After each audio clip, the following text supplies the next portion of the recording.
고려 초에 거란과 전쟁을 하는 동안 정말 수많은 영웅들이, 하지만 우리가 이름을 기억하지 못하는 영웅들이 출연합니다. 그 중에 한 사람이 하공진이죠. 드라마를 통해서 겨우 이름이 알려진 사람입니다. 자, 하공진 언제 태어났는지 모릅니다. 고려사 기록에 따르면 현종 2년 서기 1011년 12월 기사에 이렇게 돼 있습니다. 이 달에 거란이 하공진을 죽였다. 그러니까 죽은 해가 밝혀져 있는 거죠. 1011년이 사망한 해입니다. 그런데 이 기록 뒤에 향년 몇이다, 이 얘기가 없어요. 그래서 역산을 해서 출생한 해를 알아내는 것이 불가능합니다. 자, 이 정도이고요. 고려사에 입전이 돼 있습니다. 고려사 하공진 열전이 있어서 그나마 하공진에 대해서 조사를 할 수가 있는데 그 내용도 그렇게 길지가 않습니다. 맨 첫 문장이 진주인이다 라고 되어 있습니다. 진주 사람이라는 건데 고려시대 사람들을 설명할 때 어디 사람이다 라고 되어 있으면 이것은 그 사람의 본관을 가리킵니다. 우리 흔히 이야기하는 진주 하씨라는 거죠. 이걸 어떻게 또 재확인할 수 있냐면 조선 초에 기록된 세종실록 지리지의 각 군현의 성씨조를 보면 이제 진주를 찾아가는 거죠. 세종실록 지리지 진주 목으로 되어 있는데 여기 보면 토성이라고 해놓고 정씨, 하씨, 강씨, 소씨 네 성씨를 기재해 놨습니다. 그러니까 진주 정씨, 진주 하씨, 진주 강씨, 진주 소씨가 있는 거죠. 이렇게 돼 있는 경우는 아마 신라말 고려 초의 혼란기에서 지방의 독립 세력으로 등장한 호족 가운데 진주에서 세력을 키운 어떤 사람이 하씨성을 받은 것이다. 성씨를 고려 태조 왕건으로부터 하사받은 것이다. 이런 이야기죠. 그렇다면 하공진이 직접 태조 왕건을 만나지는 못했을 테니까 하공진의 할아버지나 또는 증조 할아버지 정도에서 왕건을 도왔고 그래서 하씨성을 받은 것이다. 이렇게 추측해 볼 수가 있겠습니다. 진주에 또 유명한 사람들이 더 있죠. 강민첨, 네, 역시 드라마에 등장하는 이 강민첨도 진주 강씨입니다. 아마 하공진과 강민첨은 활동 시기가 겹치기 때문에 두 사람이 서로 알고 지냈을 거예요. 아, 우리가 다 진주 사람이네? 이러면서 가까이 지냈을 겁니다. 그리고 진주 사람들 가운데 아마 가장 유명한 사람이 조선 초의 하륜이 아닐까 싶은데요. 이 하륜도 진주 하십니다. 그 조상에 대해서는 전혀 알 수가 없어요. 우리 흔히 어떤 사람의 어떤 그 사회적인 지위 이런 거를 알려면 사조를 조사하게 되는데요. 사조는 네 분의 할아버지, 증조부, 할아버지, 아버지, 그리고 외조부 이렇게 넷을 조사하게 되는데 하공진의 경우는 넷 중에 어느 한 사람도 알 수가 없습니다. 하공진이 이 집안에서는 처음 유명해지는 사람이에요.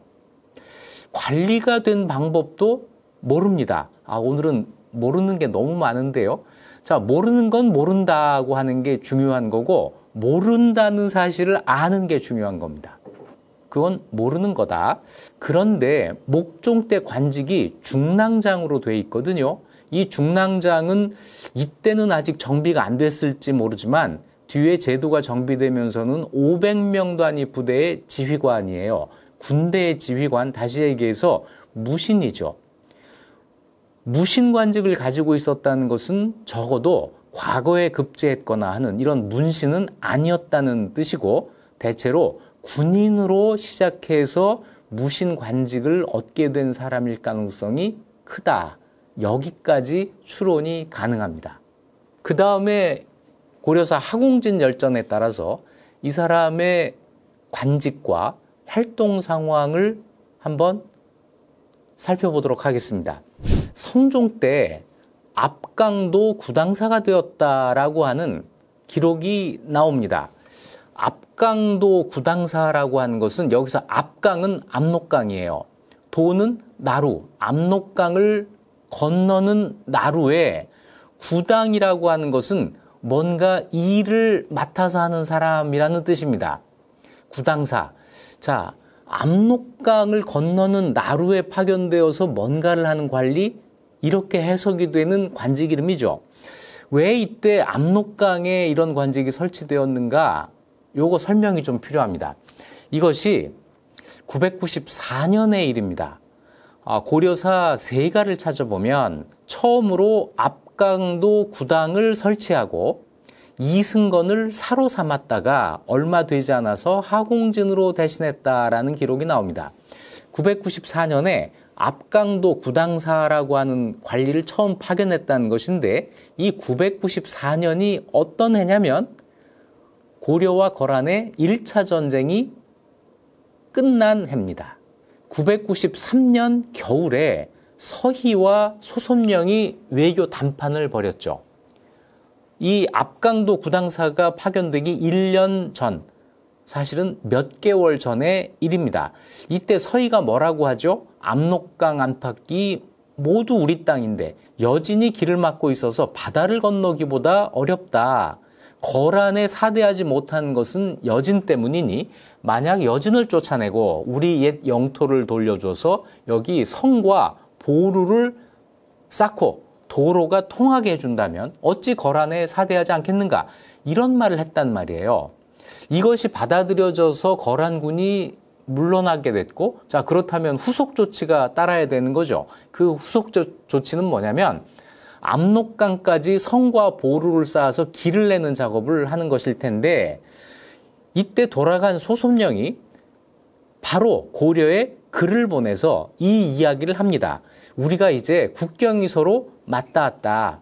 압록강까지 거란이 내려와 있었고 그 전에 고려가 청천강까지 올라가 있었는데 고려 국경이 청천강에서 압록강까지 북상을 해서 이제 국경이 맞닿게 된 것이다. 자, 그래서 길의 요충지에 성곽을 쌓아야 되는데 누가 쌓을 것인가? 압록강 서쪽, 그러니까 압록강까지는 거란이 5개의 성을 쌓기로 할 테니 압록강 아래 청천강까지, 청천강 바로 아래에 있는 도시가 안북부였거든요. 그래서 안북부부터 압록강까지 280리 이 공간에는 고려가 성을 쌓는 것으로 우리 합의를 하자. 이렇게 소손령이 이야기를 해와요. 자, 여기에 따라서 청천강에서 압록강까지 이르는 그 지역에 길을 내고 성을 쌓고 하는 이런 작업을 하게 되는데 이 일을 하기 위해서 하공진이 파견이 된 거죠. 이때 압강도 구당사가 어떤 일을 했는지는 분명히 밝혀져 있지 않고 이렇게 추측을 할 수 있는 정도인데 이로부터 한 80여 년 뒤에 또 다른 사료가 나와서 이 추측을 뒷받침해 줍니다. 서기 1088년 고려 선종 5년 9월 달에 요가, 이때는 거란이 요로 나라 이름을 바꿨을 시기입니다.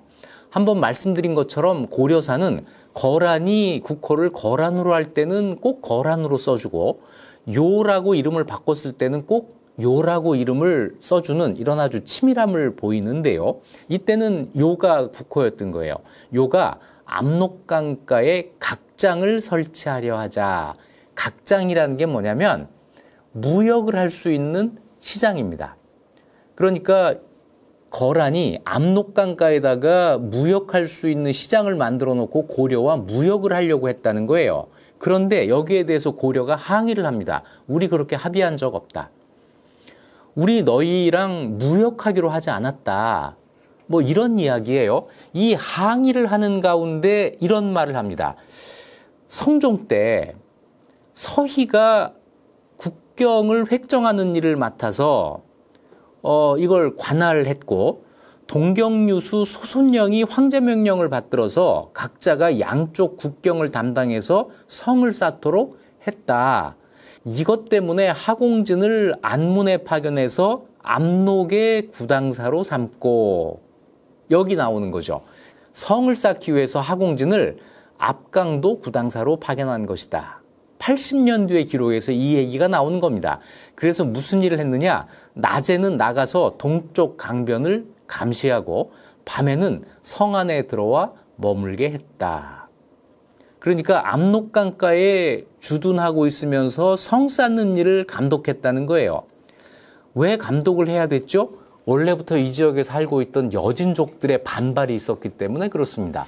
여진족은 거기 살고 있었는데 갑자기 고려와 거란이 자기들끼리 합의해놓고 여기 고려 땅이니까 다 나가. 이제 고려가 거기다 성을 쌓을 거야. 이러니까 가만히 있을 수가 없었겠죠. 그래서 여진이 반발을 하니까 하공진이 파견되는 겁니다. 다시 여기서 하공진은 이때 군대를 이끌고 파견이 됐을 거예요. 무신이었던 거죠. 하공진의 이러한 역할로 그 결과 변방의 초적을 제거했고, 초적은 도적이란 뜻이고 이거는 아마 여진족을 가리키는 걸 겁니다. 이걸 다 제거한 다음에는 별다른 대비가 없어도 변방의 사정이 한가로워졌다. 여기가 평온해졌다라는 거니까 여기까지가 이제 하공진의 역할인 거죠. 자, 이 일을 하고 아마 돌아왔겠죠. 돌아온 다음에 기록이 또 뚝 끊어졌다가 목종 때 중랑장에 임명되었다라는 기록이 나옵니다. 중랑장은 무신 정오품관직이고 500명 부대의 지휘관이다. 이렇게 말씀드렸고요. 그런데 이때 뒤의 기록으로 추정할 수 있는 사건 하나가 벌어집니다. 그게 뭐냐면 하공진이 함부로 동려진 부락을 공격했다가 패배했다라고 하는 사실이에요. 동려진이니까 이제 압록강보다는 훨씬 더 동쪽으로 배치가 돼 있었을 텐데 거기가 어딘지는 지금 모르지만 뭔가 지금의 함경도 쪽으로 배치가 된 겁니다. 여기에서 동려진 부락을 함부로 공격했다가, 함부로라는 것은 명령을 받지 않고 자기 마음대로 공격했다가라는 뜻인데 패배를 해요. 이 일이 어떻게 해서 밝혀지게 되냐면 이때 하공진과 함께 동려진 부락을 공격했던 유종이라는 사람이 이 패배를 한스럽게 생각했는데 이 계속 걸렸던 거예요. 패배했던. 이걸 기억하고 있던 유종이 여진족 95명이 고려에 와서 이 사람들은 이제 고려에 조공을 하러 온 거예요. 그러니까 싸우러 온 사람들이 아닙니다. 조공하러 와서 화주관에 도착하자 화주는 지금 함경도에 금야라고 하는 곳이에요. 영흥이라고도 불리는 곳인데 여기에 도착했을 때 유종이 이 95명을 모두 죽였다 하는 기록이 나옵니다. 이것 때문에 유종뿐 아니라 하공진까지도 연루되어서 유배되는 일이 생기는데 이 유배 사실을 기록하면서 전에 하공진이 이랬던 일이 있었다라고 하면서 아마 그 전에 하공진이 동북면에 있으면서 여진족을 함부로 공격했다가 패배한 사실을 밝히게 된 거죠. 자, 그 다음에 하공진이 정치적인 역할을 하게 됩니다. 목종이 병으로 자리에 눕자 친종장군 유방, 중랑장, 탁사정 등과 함께 침전문 가까이에서 당직을 섰다라는 말이 나옵니다. 이건 고려사 세가에서 그 시기를 좀 더 분명히 밝힐 수 있습니다. 1009년이에요. 목종 12년 1월 16일 날, 이날 목종이 병이 들거든요. 이날 왕이 관등을 하고 있었는데 관등은 뭐죠? 초파일날 하는 게 관등이잖아요. 이걸 연등회라고 하는 건데 지금은 음력 4월 8일 날에서 초파일이라고 하지만 고려시대에는 음력 1월 15일로 잡고 했어요. 1월 15일 날 아마 관등을 하고 그 행사가 다음 날까지 이어진 걸로 봐야 되겠죠. 16일 날 왕이 관등을 하고 있는데 대부라고 하는 궁궐에서 사용하는 온갖 물자를 보관하는 창고에서 불이 나서 이 불이 번져서 어디까지 가느냐면 어머니 천추태후가 있는 천추전을 태웠다. 궁궐에 굉장히 큰 화재가 난 거예요. 이걸 보고 왕이 비탄해하다가 슬퍼하다가 병이 나서 정무를 보지 않았다라고 하는 기록이 고려사 세가에 나옵니다. 자, 이렇게 해서 병이 난 목종을 신하들이 이제 지키게 돼요. 이 신하들은 이때 고의적으로 궁궐에 누군가가 불을 냈다고 생각을 했고 이것이 정변이라고 판단을 했던 거예요. 이 정변을 누가 일으켰을까? 아마 이 사람들이 의심한 것은 그 집주인 천추태후와 김치향일 거라고 생각했던 것 같아요. 그러니까 천추태후가 자기가 살고 있는 집에까지 불을 내면서까지 이 권력을 잡으려고 했다. 이런 생각을 했던 건데, 물론 확인되지는 않습니다. 이것이 조사가 이루어져서 진상이 밝혀지거나 할 새도 없이 바로 강조에 의해서 천추태후와 목종이 쫓겨나고 목종은 죽음을 당하고 하는 일이 벌어지잖아요. 이것 때문에 이 화재 사건의 진상은 밝혀지지 않았는데, 어쨌거나 이때 이 화재로 목종이 슬퍼하다가 병이 났다는 것이고, 이것은 정변의 시도가 있었다는 것을 보여주는 걸로 해석이 된다는 거죠. 그래서 국왕 주변의 신하들이 왕을 둘러쌉니다. 호위를 한 거예요. 어떻게 호위를 했냐면 왕사와 국사 두 고승, 이 승려에게도 관직이 주어져서요. 고려시대는 그랬습니다. 가장 높은 승려가 국사고 그 다음이 왕사예요. 이 두 명의 고승과 재신, 참지정사 유진, 중추원사 최항 두 사람, 그리고 급사중 최충순, 다 드라마에 나오는 사람들이죠. 이 사람들이 은대에서 직숙했다. 은대라고 하는 것은 국왕 주변에 늘 있으면서 왕의 명령을 내보내고 왕한테 뭔가를 아뢰는 사람들. 그러니까 조선시대로 치면은 승지들의 모인 곳, 이런 거예요. 승지가 그런 일을 하는 거잖아요. 이 승지가 고려시대는 승선이라고 불리는데, 승선이라고 하는 것이 생기기 전에 은대라는 관청이 있었던 겁니다. 여기에서 직숙이라고 하는 거는 자면서 지키는 거예요. 그러니까 밤중에 퇴근하지 않고 여기에 다 앉아 있으면서 왕의 바로 옆에 있는 거죠. 왕을 지키고 있는 겁니다. 이때 지은대사, 은대의 지사, 은대의 책임자죠. 이주정이라는 사람, 우승선, 이작인, 그리고 폐행, 왕의 사사로운 그 총애를 받는 유충정, 유행간, 이 사람들은 궁궐에서 또 직숙을 했다. 그러니까 앞에 두 사람의 승려와 재상들은 은대에서 잠을 잤겠어요. 밤새 왕을 지켰고, 또 지은대사 이런 사람들은 궁궐 안에서 떠나지 않고 밤을 새웠고, 또 나옵니다. 친종장군 유방과 중랑장 유종 탁사정 하공진, 여기 하공진 이름이 나와요. 근전문에서 직숙했다. 그러니까 세 무리가 세 군데에서 밤을 새우고 있었던 거예요. 이때 형부 상서로 있던 진적이라는 사람도 궁궐 안에 들어와서 여기서 밤을 새웠다. 직숙했다. 호부시랑 최사위라는 사람은 모든 궁궐문을 다 닫게 하고 이걸 다 지키게 했으며 장춘문, 태정문 두 문만 열어놨다는 거예요. 그러니까 궁궐 문을 다 닫고 여기에 군데군데 사람들이 밤을 새우고 지키면서 왕을 보호하고 있었던 겁니다. 그 당시 이 화재 사건이 얼마나 정치적으로 큰 충격을 주었는지 하는 것을 짐작케 하는 대목이죠. 이런 상황에서 왕이 바로 옆에 있던 최충순, 최항과 함께 후사 문제를 논의했다. 내가 더 못할 것 같다. 이런 판단을 한 거예요. 그래서 황보유의를 신열사로 보내서, 신열사는 지금 북한산에 있는 절이잖아요. 여기 보내서 대량원군을 맞이해 오게 했다. 그러니까 이 긴급한 상황에서 목종은 대량원군, 현종에게 왕위를 물려줄 결심을 하고 있었던 거죠. 그런데 그 사이에 서경 도순검사 강조가 무장한 병력을 거느리고 도착해서 왕을 폐위할 음모를 꾸몄다. 이렇게 사료가 이어집니다. 그리고 있는 그 혼란한 중에 하공진의 관직이 바뀝니다. 중랑장이었잖아요. 중랑장이 상서좌사 낭중으로 옮겼다. 이런 기록이 툭 튀어나와요. 이 상서좌사 낭중이라는 것은 문신관직입니다. 문신 정오품 관직인데요. 상서좌사라는 건 뭐냐면 상서성이 있고 그 아래 상서육부가 있잖아요. 상서성에는 좌우사라는 게 있어서 좌사낭중, 우사낭중이 있고 이병, 호형, 예공, 육부에도 각각 낭중이 있습니다.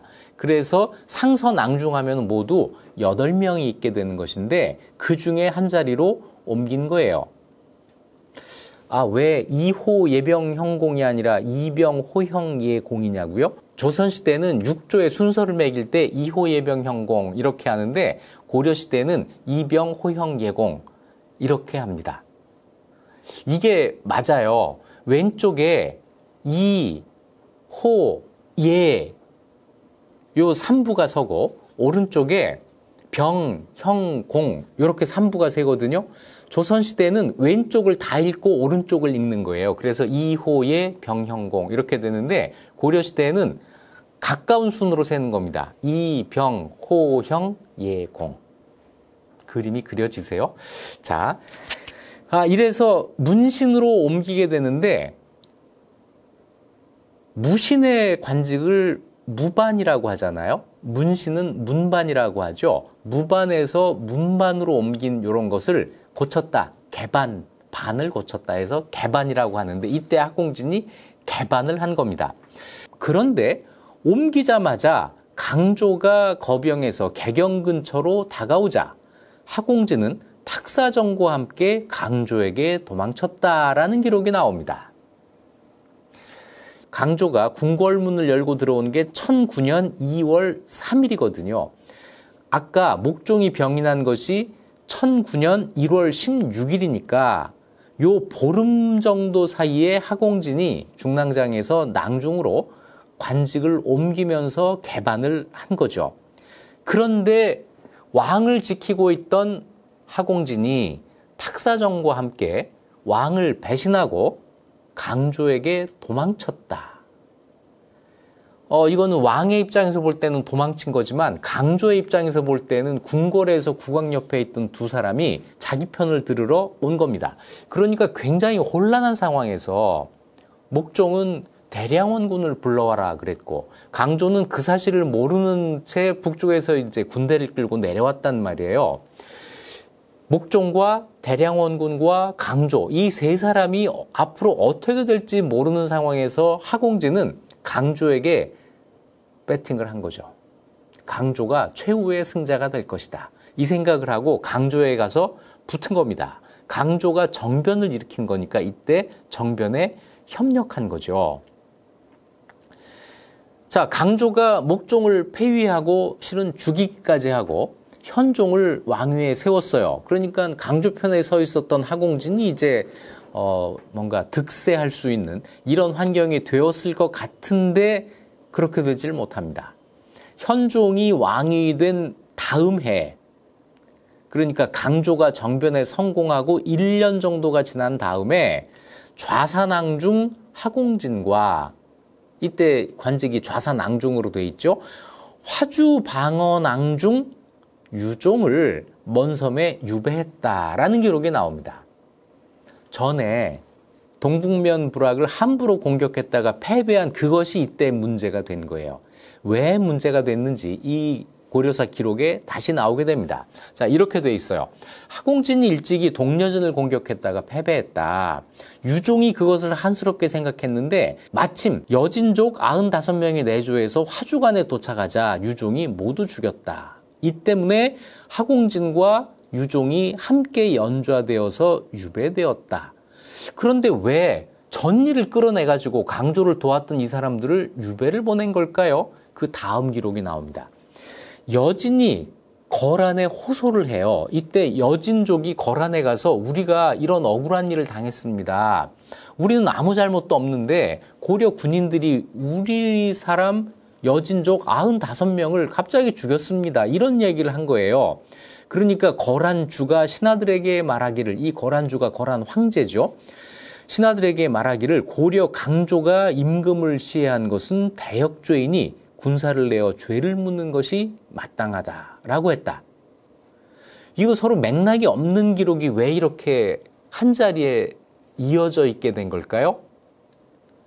이렇게 해석이 되는 겁니다. 고려에서 강조가 정변을 일으켜서 목종을 시해하고 현종을 옹립했다라고 한 것은 이미 끝난 일이에요. 그런데 이 사실을 고려는 계속 거란에 숨기고 싶어 했을 겁니다. 이것이 혹시 거란이 고려를 침략할 명분이 될 수도 있기 때문이죠. 실제로 명분이 되어서 거란의 고려 침략이 이루어진 건데요. 이때 여진족의 역할이 있어요. 사실은 고려가 숨기려고 했던 일이 이러저러한 일입니다라고 말하자면 거란에 가서 고자질을 한 것이 여진족들이었던 거예요. 여진족이 왜 거란에 가서 이런 고자질을 했을까요? 전에 유종이 여진족 95명을 함부로 죽인 것에 대한 보복이었던 거죠.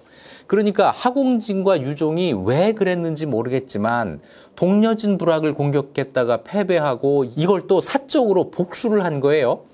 이것이 고려에 굉장히 불리하게 작용을 한 겁니다. 이것 때문에 너희들 때문이야. 너희들 때문에 전쟁이 일어나게 생겼어. 이래서 이 두 사람을 유배를 보낸 거죠. 자, 그런데 얼마 가지 않아서 유배되고 한 7, 8개월쯤 있다가 전쟁이 실제로 일어납니다. 거란 성종이 고려를 침략해오는 일이 생겨요. 자, 이러니까 이제 누구 때문에 전쟁이 일어났다 이걸 따질 때가 아니죠. 오히려 이 두 사람이 필요해진 거예요. 군대 지휘관 한 사람이라도 아깝다. 그래서 1010년 12월에 하공진과 유종을 소환합니다. 그런데 이때는 이미 강조가 패배해서 죽음을 당한 뒤에요. 자, 거란 성종이 흥화진을 포위한 것이 1010년 11월 16일, 강조가 통주에서 패배한 것이 11월 24일입니다. 그리고 하공진과 유종이 소환된 것은 12월이니까 강조까지 패배해서 고려가 이제 군사지휘관이 한 사람이라도 아쉬울 때, 그때 섬에 유배되어 있던 이 두 사람이 소환되고 복직이 된 거죠. 자, 소환된 하공진이 바로 개경에 가서 현종을 만났는지, 이런 걸 이제, 유배에서 돌아왔습니다 하는 이제 복명을 하는 건데, 이걸 할 수 있었는지는 의문이에요. 왜냐하면, 1010년 12월 28일 날 현종이 개경을 버리고 나주로 피난을 갔기 때문에 그렇습니다. 아마 못 만난 것 같아요. 하공진이 현종을 뒤따라갑니다. 유배에서 풀렸으니까 일단 왕을 만나야 되잖아요. 뒤따라가요. 뒤따라가다가 길에서 왕을 아련하고 라고 되어 있는데 길에서 만난 거예요. 길에서 만난 그 기록은 어디에 나오느냐면 지체문 열전에 나옵니다. 이 지체문 열전 보면 12월 30일 날 현종이 창화현, 지금 경기도 양주예요. 여기 도착했을 때 어떤 향리가 왕은 나를 아시오 뭐 이러면서 이제 대들듯 했고, 왕이 모른 척 하니까 왕의 행렬에다가 활도 쏘고 그랬다는 거잖아요. 그래서 이제 왕이 도피를 하게 되는데, 그때 이 향리가 소란을 피우면서 하공진이 지금 태충순을 잡으려고 군대를 거느리고 오고 있다, 이런 소문을 퍼뜨렸어요. 이때 이 하공진이 왕을 도우러 오는 게 아니라 왕을 공격하러 온다는 이런 소문을 낸 거잖아요. 이것 때문에 왕이 깜짝 놀랬고, 그래서 도봉사라고 하는 절로 피신을 하게 됐고, 이 도봉사에서 지체문이 뭐라고 해요? 간밤의 적도들은 아무래도 하공진이 아닌 것 같습니다. 제가 나가서 알아보겠습니다. 그랬더니 현종이 뭐 가지 마시오, 이 소매를 잡았고, 지체문은 내가 여기서 왕을 배신하면 천벌을 받을 것입니다. 이래가지고 겨우 안심시켜 놓고 지체문이 나가잖아요. 창화현으로 가는 길에서 하공진을 만나요. 이래서 지체문이 하공진한테 어찌 그럴 수가 있어, 이렇게 이제 힐책을 꾸짖은 거예요. 그러니까 하공진은 나는 그런 일 없어요. 이렇게 됐다는 이야기, 이제 지체문 편에서 이야기를 했는데, 이때 하공진이 거느리고 온 군대가 20명이었다는 거죠. 이 군대를 이제 전부 왕한테 내어줘서 현종이 길을 가는데 이제 보호하는 이런 역할을 하게 됩니다. 자, 이때 왕이 하공진과 유종을 접견하고 두 사람이 같이 있었던 거예요. 노고를 위로했으며, 노고라는 건 뭐, 그 섬에 유배 가서 고생 많이 했다. 그 섬에서 여기까지 오느라고 수고 많이 했다. 이런 노고를 위로를 해요. 이때 하공진이 현종한테 이런 말을 합니다. 거란은 본래 강조를 처벌하는 것을 명분으로 삼았는데 지금 이미 강조를 체포했으니 이제 더 싸울 명분이 없습니다. 지금 사신을 보내서 화친을 청한다면 저들은 반드시 군대를 철수할 것입니다. 이거는 군인답지 않은 아주 굉장히 외교적인 그 판단을 한 거예요. 전쟁의 명분이 강조의 처벌인데 강조를 잡았으니까 전쟁을 더 할 명분이 없는 거 아닙니까? 명분이 없다는 거 알리고 그만 돌아가 달라고 이야기를 하면 아마 돌아갈 겁니다. 자, 그러니까 여기 이제 또 재밌는 이야기가 나옵니다. 현종이 점을 쳐서 이 사람들을 보낼지 말지 점을 쳤는데 길한괴를 얻었다.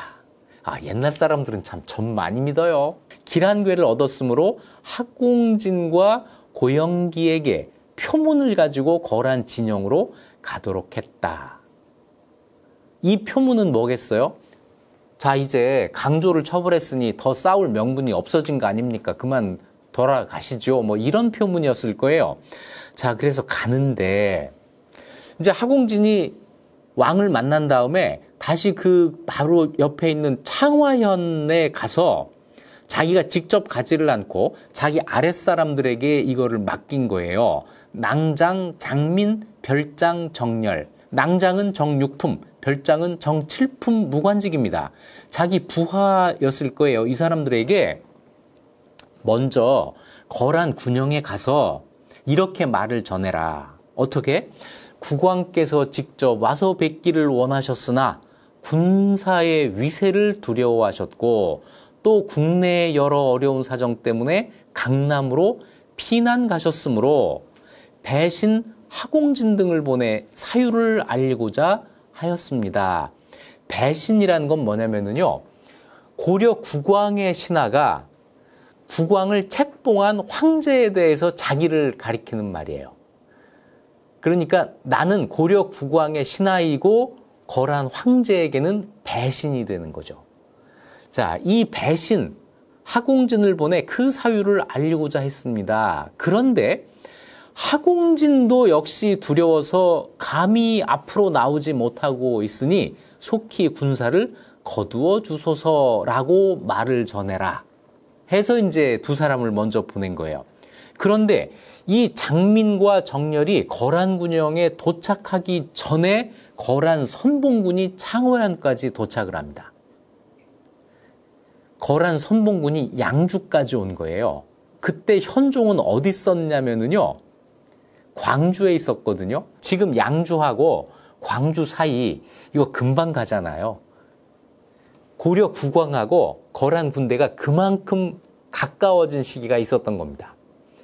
이때는 어떻게 해야 돼요? 이 선봉부대를 어떻게 해서든지 막아야 돼요. 못 내려가게 해야 됩니다. 시간을 벌어줘야 되는 거죠. 그래서 하공진이 이 거란 선봉부대에 직접 갑니다. 그래서 앞에 이야기, 명분이 이제 없는 거 아니냐. 뭐 이런 이야기를 계속해요. 그랬더니 거란 측에서 하공진한테 묻습니다. 너희 국왕은 어디 있느냐? 물으니까 하공진이 지금 강남으로 가고 계시는데 계신 곳을 알지 못합니다.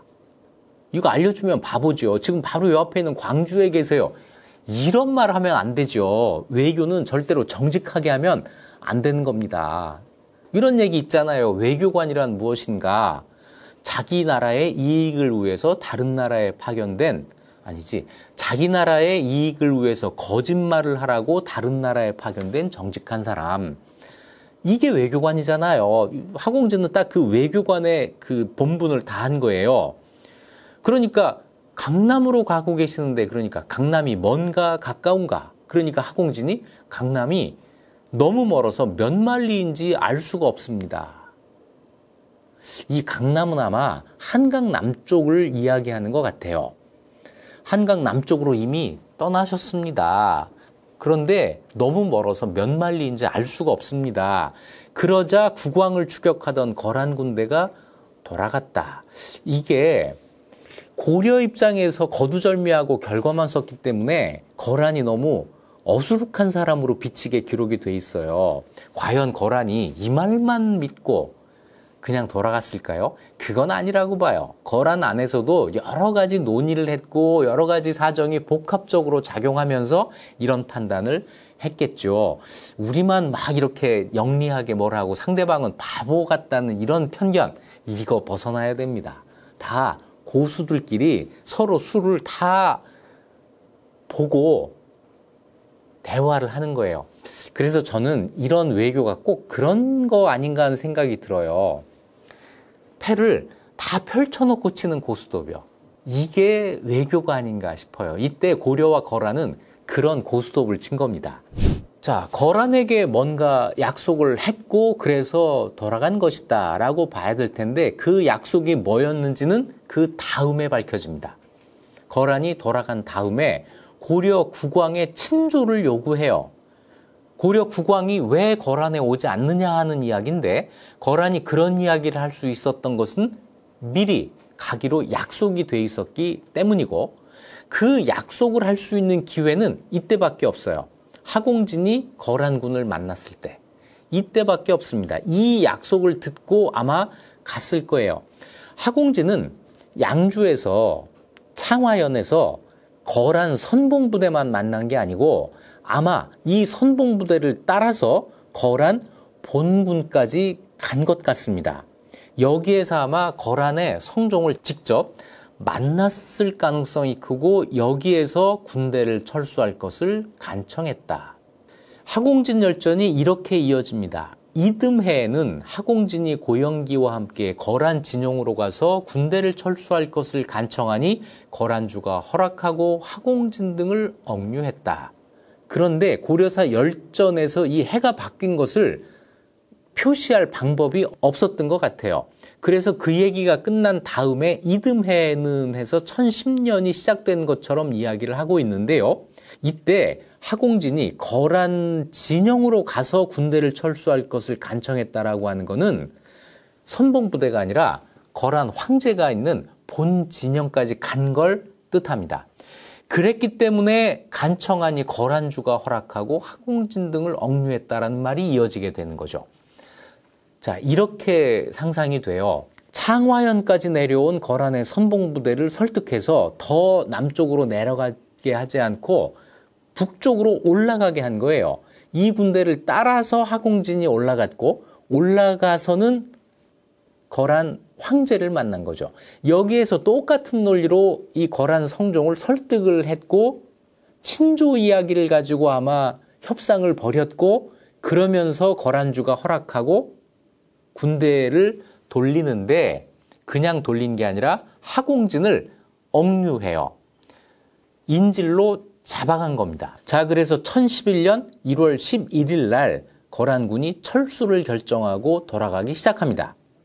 거란에 가서 하공진은 억류당했지만 내심 환국을 도모하면서 고려에 돌아올 뜻을 버리질 않은 거죠. 겉으로는 충성을 보였고 거란주도 은총과 대우를 심히 더해줬다. 아주 후대를 한 거예요. 그런데 하공진은 계속 돌아올 생각을 해요. 하공진이 고영기와 함께 은밀히 모의하고 거란주에게 아뢰기를 우리나라는 이제 망했으니 저희들이 군사를 이끌고 가서 점검하고 오겠습니다. 그러니까 거란주가 그렇게 해라 라고 허락을 해요. 그래서 이제 고려로 도망갈 기회를 잡았는데 마침 그때 고려왕이 국도 개경으로 돌아왔다는 소식을 들어요. 그러니까 거란 황제가 두 사람한테 야, 너희들 갈 필요 없어 이런 거예요. 가지마. 고려로 돌아오려던 계획이 수포로 돌아갑니다. 그러면서 거란주가 고영기를 중경에 살게 하고 하공진을 연경에 살게 한 뒤에 양가의 딸을 주어서 결혼까지 시킵니다. 아주 여기 살게 한 거예요. 두 사람 다 고려로 돌아오고 싶었는데 고려에서 훨씬 더 멀리 떨어진 곳에 자리를 잡고 여기서 결혼까지 하게 된 거죠. 그런데 하공진은 돌아올 생각을 포기하지 않았습니다. 하공진이 좋은 말을 많이 사서 동쪽으로 가는 길에 차례로 배치해두고 계획을 세웠다. 그러니까 역마다 자기 말을 사서 이렇게 배치를 해둔 거예요. 그래서 그 말을 이제 바꿔 타고 고려로 도망올 생각을 한 거죠. 그런데 이게 탈로가 납니다. 어떤 사람이 이걸 거란 성종한테 알려요. 보고를 한 거죠. 이건 뭐 고자질이라고 할 수도 없는 거고 보고를 해요. 그러니까 거란주가 불러다가 국문을 합니다. 그랬더니 하공진이 사실대로 자세히 대답하고 또 말하기를 신은 본국을 배신할 수 없습니다. 죄는 만 번 죽어 마땅하나 살아서 대조를 섬기기를 원치 않습니다. 대조가 이제 거란이죠. 본국을 배신할 수 없습니다. 그러니까 거란주가 의롭게 여기고 참 네가 장하다. 비록 적이지만 대단하다. 이런 거죠. 풀어주면서 절개를 고쳐 내게 충성하라 라고 설득했으나 하공진의 말투가 사나워지고 점점 불손해지니 싫어요. 싫다니까요. 싫다는데 왜 그래요? 뭐 이런 거죠. 마침내 그를 죽이고 다투어 심장과 간을 꺼내 먹었다. 이것 때문에 이 거란이 야만스럽다는 이미지가 참 이건 피할 수가 없네요. 그런데 이 정도로 생각하시죠. 이 거란 황제의 배신감, 분노, 이게 얼마나 심했나. 그래도 심장과 간 이건 좀 너무했는데요.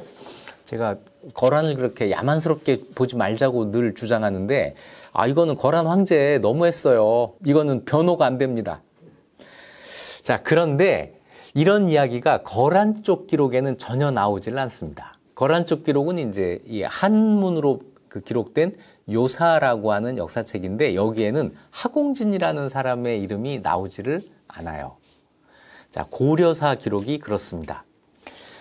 하공진이 죽었다는 소식을 듣고 고려에서는 그의 공훈을 기록하고 하공진 대신 그 아들 하칙충에게 녹봉을 올려주고 관직도 올려주고 이런 포상을 해요.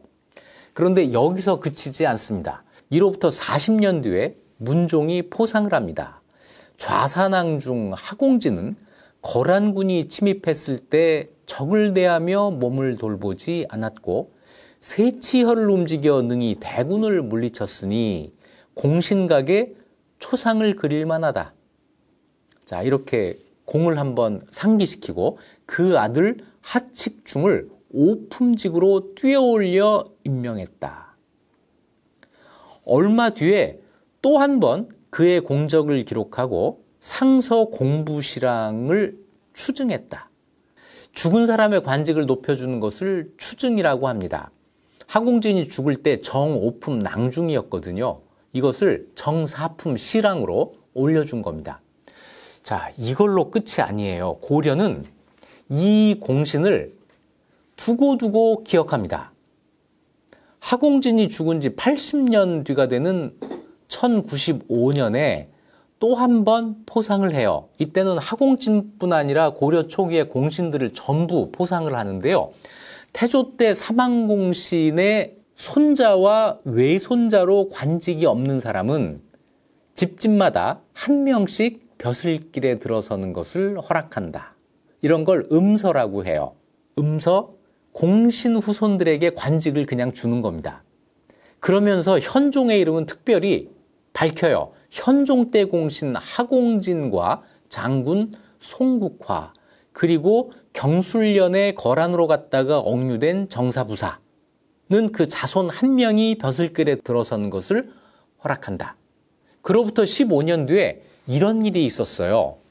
예종 5년인데 왕이 여러 종친과 제추들과 함께 잔치를 베풀었는데 이 잔치에서 어떤 광대가 연극을 하면서 선대공신 하공진의 공을 칭송을 한 거예요. 이건 굉장히 중요합니다. 하공진이 죽은 지 지금 100년 정도가 됐는데도 고려의 광대가 그 옛날 하공진의 그 공을 기억하고 그것을 칭송하는 연극을 한 거예요. 이거는 하공진이 죽은 뒤 100년이 가깝도록 고려의 백성들이 하공진을 기억하고 있었다는 걸 의미합니다. 그렇지 않으면 이 광대가 사람들이 모르는 하공진 연극을 했겠어요? 100년 전에 공신을 기록한다. 100년 뒤에까지도 공신으로 기억된다. 이게 굉장히 중요한 사실이죠. 자, 그러니까 왕이 그렇구나. 하공진이 있었지 해서 그 후손, 현손이니까 하공진을 고조라고 부르는 손자예요. 우리가 위로 올라갈 때는 부, 조, 증조, 고조, 현조 이렇게 올라가잖아요. 아래로 내려갈 때는 자, 손, 증손 다음에 고손이란 말을 쓰지 않고 현손이란 말을 씁니다. 왜냐하면 고손 그러면 손자가 높은 손자가 돼버리잖아요. 그래서 요 말은 없어요. 현손이던 하준이라는 사람한테 관직을 한 등급 올려주고 시 한 수를 지어서 하사해요. 아마 하준, 우리 고조 할아버지 덕에 내가 관직이 오르다니, 왕이 직접 시를 써서 나에게 내리다니, 이 시는 아마 표구 잘해가지고 가보로 대대손손 보관을 했을 겁니다. 100년이 지나도록 기억을 한다. 그걸로 끝이는 게 아니에요. 1298년에 그러면 하공진이 죽은 게 1011년이잖아요. 그러니까 이때는 죽은 지 287년 뒤에 기억을 하고 있다가 포상을 한 거예요. 이때 충선왕이 왕이 되면서 즉위 교서를 내리는데 여기에 이런 말이 나와요. 거란군을 퇴각할 수 있게 한 서희, 하공진, 노전, 양규 등에게는 내외손의 현손 중 한 사람에게 관직을 허락한다. 야, 그러면 이게 어떻게 되는 거예요? 내외손의 현손이라는 건 뭐냐면 손자의 현손이 되는 사람. 그러니까 그때쯤 살아있을 하공진의 후손이죠. 이 사람한테 잘 알지도 못했던 너희 할아버지 중에 이런 훌륭한 분이 계신데 그것 때문에 너한테 관직을 줄 거야. 이런다는 얘기잖아요.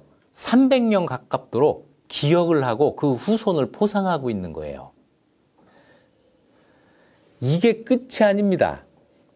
그로부터 10년 뒤에 1308년에 이번에는 충선왕이 복위하는 일이 있는데 복위 교서에서도 똑같이 현종 때 공신 하공진, 노전, 양규의 내외 현손의 현손에까지 현손의 현손에 이르기까지 1호당 1명씩, 한 집당 1명씩이에요. 이게 얼마나 많이 준 겁니까? 300년 지나도록 그 공을 잊지 않았습니다. 저는 가끔은요, 고려가 어떻게 해서 500년을 버텼을까 이런 생각을 할 때가 있어요. 공신을 잊지 않았다. 우리 독립운동한 분들이요, 지금 몇 년 지났어요? 100년? 150년? 지금 어떻게 하고 있습니까? 이 정도면 됐지. 이런 생각. 우리가 꼭 이 사람들 이렇게 우대해야 돼? 이런 생각. 우리 하고 있지 않아요? 저는요, 가끔은 우리가 이때 고려 사람들보다 못한 데가 있다고 생각해요. 저만 그렇게 생각하는 겁니까? 자, 하공진의 그 공은 300년 뒤에까지도 기억될 뿐 아니라 국가에서 보상을 하고 있었다. 이 놀라운 사실로 하공진 이야기를 끝내도록 하겠습니다. 지금까지 이익주는 역사였습니다.